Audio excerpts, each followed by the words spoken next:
I've recently read an article that was published in the medical journal that there has been an increased incidence of Takotsubo Syndrome. But what is Takotsubo Syndrome? Well, it's also known as Stress Cardiomyopathy or Broken Heart Syndrome. The Broken Heart Syndrome is basically a medical condition caused by the sudden deterioration or weakness in the heart muscles, particularly the left ventricle, which is the main heart muscle pump, which starts to fail, and that often leads to swelling or ballooning of the heart muscles, which gives rise to the classical apical ballooning appearance of the heart muscles often seen on the ultrasound with Takotsubo syndrome. Now, these patients may present with sudden heart failure or with sudden chest pains, which may mimic a heart attack. Hence, these patients can present quite unwell, especially when they present with pulmonary congestion or fluid in their lungs. But the medical condition is often reversible and it is treatable, and most of these patients do have a good prognosis. Long-term wise, most of these patients do recover. As I mentioned before, the diagnosis of Takotsubo syndrome is often made by echocardiogram, which is an ultrasound of the heart. Classically, you would see apical ballooning of the heart on the ultrasound due to the weakened heart muscles. The thing about Takotsubo syndrome is that although it may mimic a heart attack, it is not one.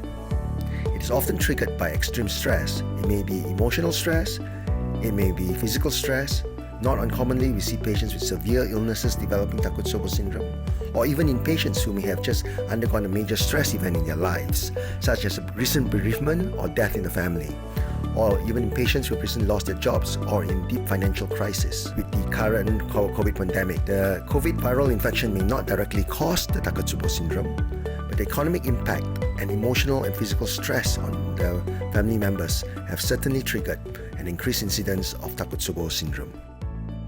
Patients with Takotsubo syndrome may present with acute heart failure. In fact, 20% of these patients can present very unwell, requiring hospitalization in intensive care unit, ICU or coronary care unit, requiring treatment for heart failure such as inotropes, which are medications to support the heart, diuretics to clear the water from the lungs, and anti-failure medications such as ACE inhibitors and beta blockers, which are standard treatments for heart failure. However, the good thing about it is that unlike other forms of heart failure, this condition is often reversible as the stress resolves often within weeks. In these patients, if you repeat the echocardiogram or heart ultrasound, you can see that the heart function will improve or even return to normal within 2 to 3 months.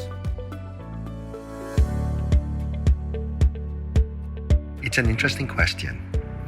A heart attack, as we all know, is a medical emergency, often caused by a sudden occlusion or blockage to the blood supply of the heart muscles. A medical emergency, potentially fatal. This is very different from a broken heart, which is an emotionally driven event.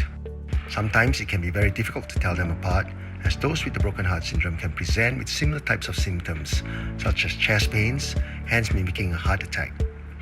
There's clearly a link between mental health, depression, and heart diseases. However, from the medical standpoint, there are several ways in which the cardiologists can distinguish one from the other.